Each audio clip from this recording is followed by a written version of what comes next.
ये हम चाहेंगे पुष्कर मिश्रा है, जरा बैच लगा करके अपने अतिथियों का सम्मान करेंगे।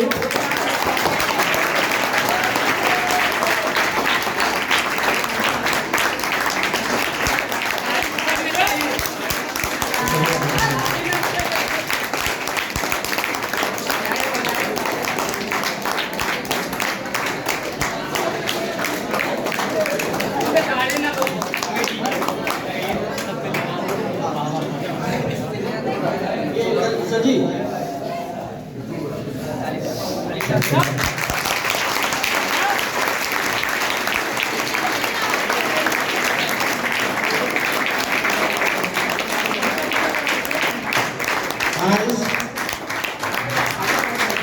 कार्यक्रम को हम लोग जो है सराहते हुए बैच लगाया जा रहा है और हम चाहेंगे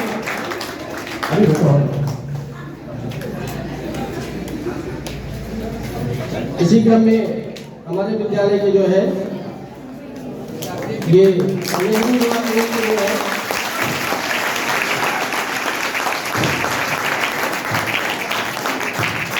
और हम चाहेंगे जनहित फाउंडेशन के अध्यक्ष श्री उमेश मिश्रा जी को बैच लगा करके सम्मान किया जाए।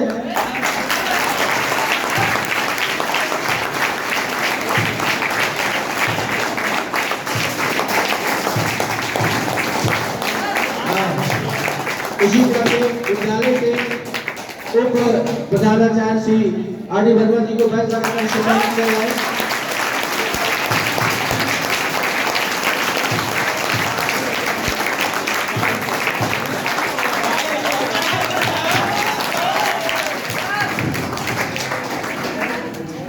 हम चाहेंगे विद्यालय के शिक्षिका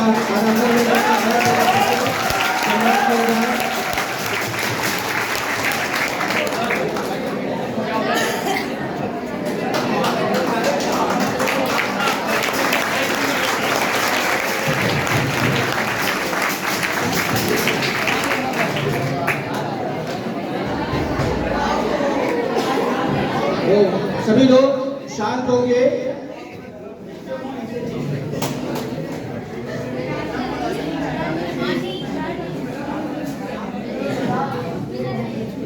कार्यक्रम की देखरेख और व्यवस्थित रूप देने में विद्यालय के कुशल अध्यापक पीके सिंह को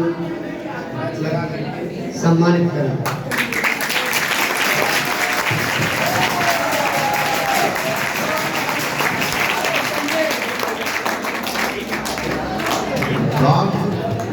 एक बात आप लोग समझिए कि एक ताली दो ताली लगाई जाती है, जब ज्यादा ताली तो वो हुल्लड़ में बदल जाती है। इसमें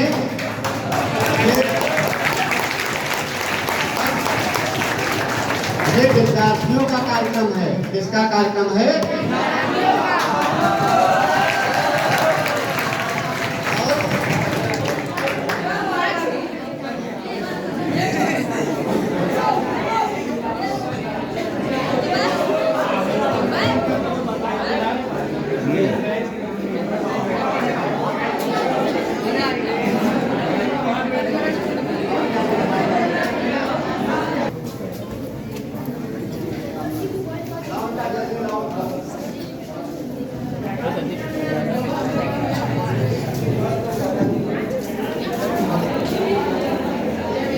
दिखाओ।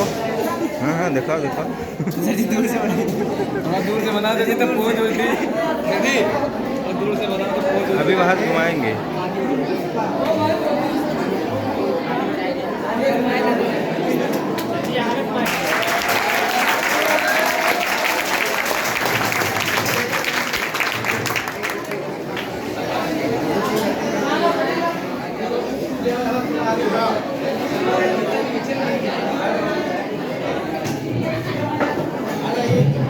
अब मैं विद्यालय के उप प्राचार्य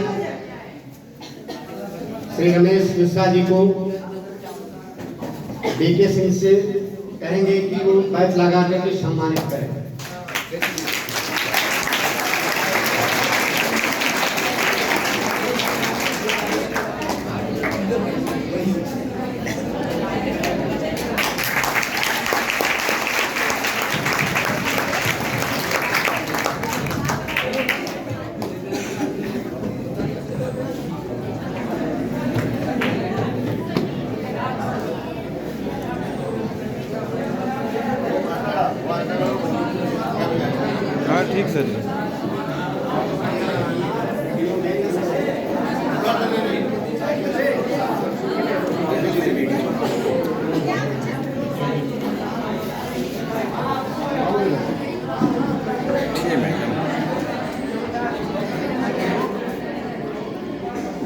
आज श्री मानस इंटर कॉलेज विशुलपुर राहु बहनाइक के सभागार में भारत सरकार द्वारा आयोजित नेहरू युवा केंद्र जिसकी अगुवाई कर रहा है, कारगिल विजय दिवस के अवसर पर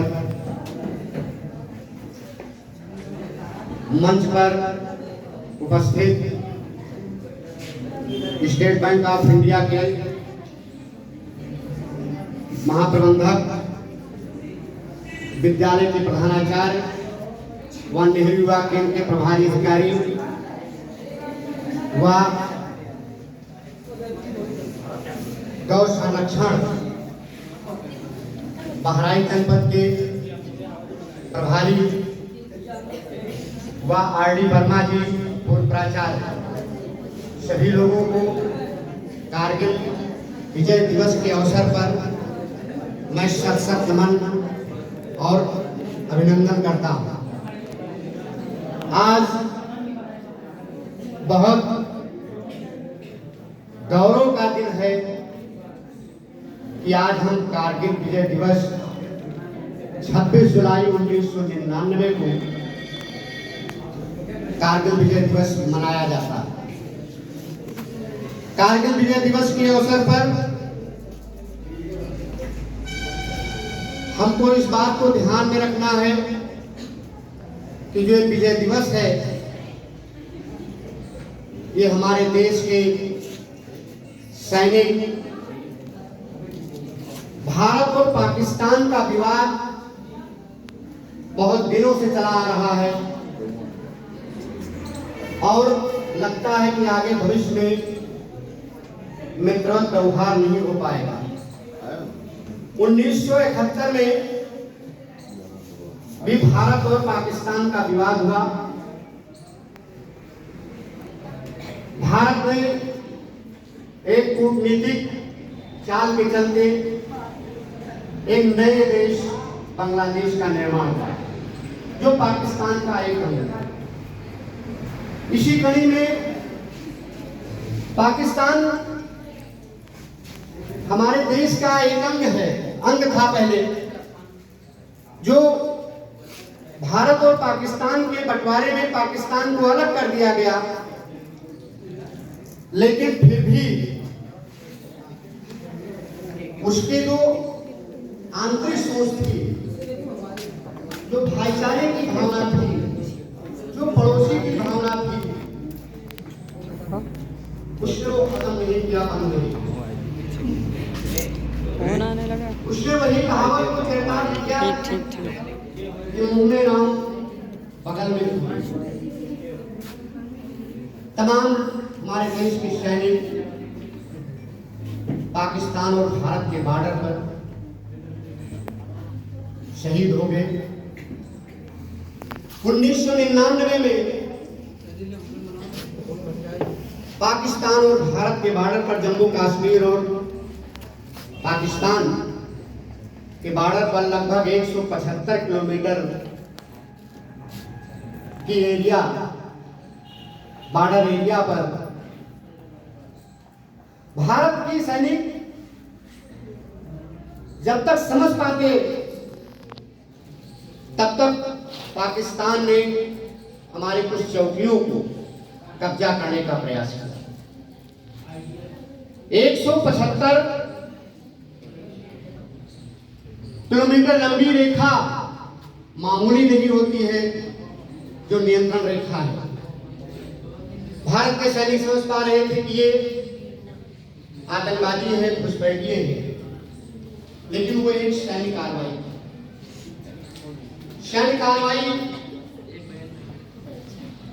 को जब भारत के सैनिकों ने समझा तो उसका मुंहतोड़ जवाब दिया। मुंहतोड़ जवाब में ये हुआ कि हमारे देश के तमाम सैनिक मारे गए, लेकिन देश के तत्काल प्रधानमंत्री स्वर्गीय श्री अटल बिहारी वाजपेयी ने सैनिकों का आत्मसम्मान और साहस को बराबर बढ़ावा देते रहे, जिसका ये रिजल्ट निकला, जिसका ये परिणाम निकला कि थल सेना, वायु सेना और जल सेना ने पाकिस्तान को घेर लिया। और घेर लेने के बाद ऑपरेशन विजय, कारगिल युद्ध जो था उसको जीत करके और भारत का नाम पूरी दुनिया में रोशन किया। आज उन्हीं सैनिकों की शहादत पर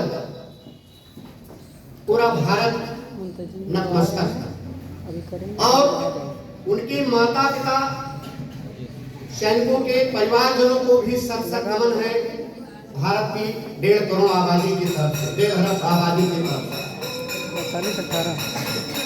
आज कारगिल विजय दिवस एशिया के 2 संपन्न राष्ट्र, सब राष्ट्रों में लगभग एशिया के परमाणु संयंत्र की व्यवस्था, सैनिक हथियार से लैस हो गए। उसी तनातनी में दोनों देशों ने लड़ाई के मध्य कम से कम परमाणु संयंत्रों का, अस्त्रों का उपयोग नहीं किया गया। ये एक बहुत बड़ी हम लोगों के लिए, पूरी दुनिया के लिए एक शुभ संदेश था। कारगिल विजय में हमारे जो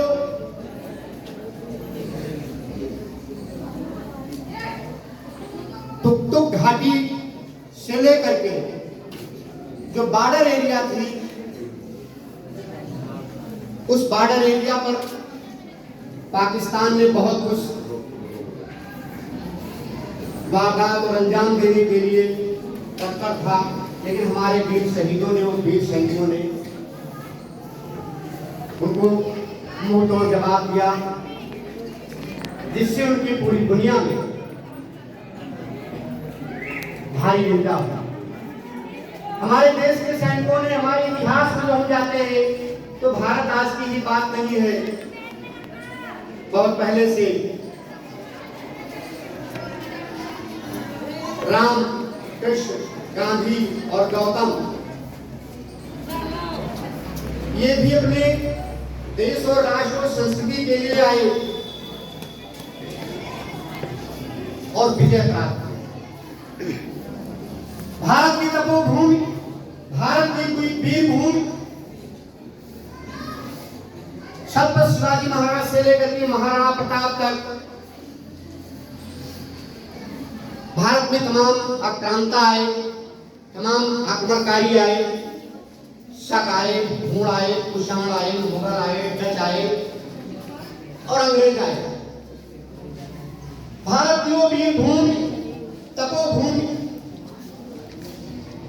जहां पुरुषों से ज्यादा महिलाओं ने भी रण क्षेत्र में विजय हासिल की और अपना परचम पूरी दुनिया में, इतिहास के पन्नों में अपना नाम लिखाया। चाहे वो रानी लक्ष्मीबाई हो, चाहे वो दुर्गावती हो, चाहे वो श्रीमती इंदिरा गांधी हो, महिला होते हुए भी इन्होंने जो काम कर दिखाया देश के हित के लिए, राष्ट्र के हित के लिए, समाज के हित के लिए और विश्व के हित के लिए, वो अविस्मरणीय है, जिसको भूला नहीं जा सकता। कारगिल विजय दिवस 2019 में हमारे तत्कालीन प्रधान श्री नरेंद्र मोदी जी की अगुवाई में कारगिल विजय दिवस मनाने की योजना बनाई गई और उसको चरितार्थ किया गया। आज हमारे इस सभागार में बैठे हुए छात्र और छात्राएं व दूर दराज से आए हुए हमारे जनपदवासी, जो दर्रे हैं, जो पहाड़ हैं, जहां पर ये लड़ाई हुई वो आसान काम नहीं था, उसको देखने से ही भय भागता था, लड़ना तो बहुत दूर की बात है। हमारे जो दुश्मन थे वो कम से कम हजारों फीट की ऊंचाई पर बैठे हुए थे, पहले से वो काबिज थे गुफा बना करके वहां पे अपना जमाव बना रखा था। और हमारे देश के जो सैनिक थे वो जमीन पर थे, लड़ाई ऊंचे और नीचे की थी, लेकिन देश के नौजवानों ने, देश के वीर सपूतों ने, देश के नेताओं ने, देश के प्रशासकों ने वर्तमान समय में जो बुद्धिमत्ता का परिचय दिया, सैनिकों को जो साहस देने का परिचय दिया, उनके दुर्गम इलाकों में सामान और हथियार पहुंचाने का जो सिस्टम बनाया, वो अविस्मरणीय है, जिसे भूला नहीं जा सकता है। और पाकिस्तान के सैनिकों के छक्के छुड़ाते हुए विजय प्राप्त किया। तो मैं अब और ज्यादा कुछ न कह करके ये कहना चाहूंगा कि भारत एक तपोभूमि है, भारत एक वीर भूमि है, और यहां तक है कि भारत का वो व्यक्ति जिसके तन में मन में मृत्यु के एक सेकंड पहले भी विजय प्राप्त कर लेने की क्षमता है, वो हमारे इतिहास में वर्णन आया है कि पृथ्वीराज चौहान और उनके जो अंगरक्षक थे, जो सलाहकार थे चंद्रबरदाई, उन्होंने ये सिद्ध किया कि दुश्मन के चंगुल में होते हुए भी मरने के पहले पहले अपने लक्ष्य तक उन्होंने प्राप्त किया और दुश्मन को मार डाला। ये हमारे भारत की भूमि और तपोभूमि की बहुत बड़ी विशेषता है। पृथ्वीराज चौहान मोहम्मद गोरी के चंगुल में थे और उसके कब्जे में थे। पृथ्वीराज चौहान की आंखों को पट्टी बांध दिया गया था, उनकी आंखों को फोड़ दिया गया था, लेकिन पृथ्वीराज चौहान और चंद्रबरदाई दोनों लोग एक ही कटघरे में, एक ही जेल में बंद थे। भारत आज दुनिया में वैसे ही विद्वान नहीं है, जगत गुरु नहीं है। अमेरिका ऐसी कंट्री में जहां 33% लोग भारतीय हों और पूरी दुनिया में अपना परचम फहरा रहे हों, कहां 7 समुंदर पार पाकिस्तान को अमेरिका है। भारत में आवाजें नहीं उठ रही है कि बांग्लादेश में कुछ गलत हो रहा है, कुछ अल्पसंख्यकों को मारा जा रहा है, भगाया जा रहा है, लेकिन 7 समुंदर पार अमेरिका में बैठे हुए लोग पेपरों में निकलता है, वहां से वो धरना और प्रदर्शन करके और बांग्लादेश पर उन्होंने दबाव बनाया। भारत की वो भूमि है जो दुश्मन के कब्जे में होते हुए भी पृथ्वीराज चौहान ने, चंद्रबरदाई ने कहा कि अब यह आखिरी समय है और आप सब बेटी बाण चलाना जानते हैं, तो क्यों न इसका लाभ लेते हुए और अपने जीवन को खत्म किया जाए, लेकिन मोहम्मद गोरी के हाथ में मरा जाए। उन्होंने कहा कि 4 बार 24 गज अंगुल हस्त प्रमाण और ता ऊपर सुल्तान है कि मत झुके चौहान, ऐसा कहते ही बाण मारा कि वो वहीं पे वो लेट गए और वो मोहम्मद गोरी वहीं खत्म। ये भारत भूमि है, भारत की ताकत है कि आज माननीय प्रधानमंत्री नरेंद्र मोदी की अगुवाई में पूरी दुनिया भारत ऐसे छोटे कस्बे को अपने मस्तक पर लगाए हुए, चाहे वो हमारी बुद्धिमत्ता हो और चाहे हमारे देश की जनसंख्या हो, चाहे हमारे यहाँ के डॉक्टर और इंजीनियर हो, कहीं न कहीं कुछ ईश्वर की कृपा है, भगवत कृपा है, भारत की तपोभूमि है कि आज हम पूरी दुनिया में भारत को लोग जानते हैं। तो आज जो विजय दिवस है, कारगिल विजय दिवस, इसमें हम ये कहना चाहूंगा अपने छात्रों की तरफ से, अपने गार्जियनों की तरफ से, अपने बुजुर्गों की तरफ से, अपने मंच पर बैठे हुए आगंतुक मेहमानों की तरफ से कि उन वीर शहीदों को और उन वीर शहीदों के माता और पिता को और उनकी पत्नियों और बच्चों को भारत की 1.5 अरब आबादी की तरफ से सख्त नमन वंदन है। जय हिंद, जय भारत।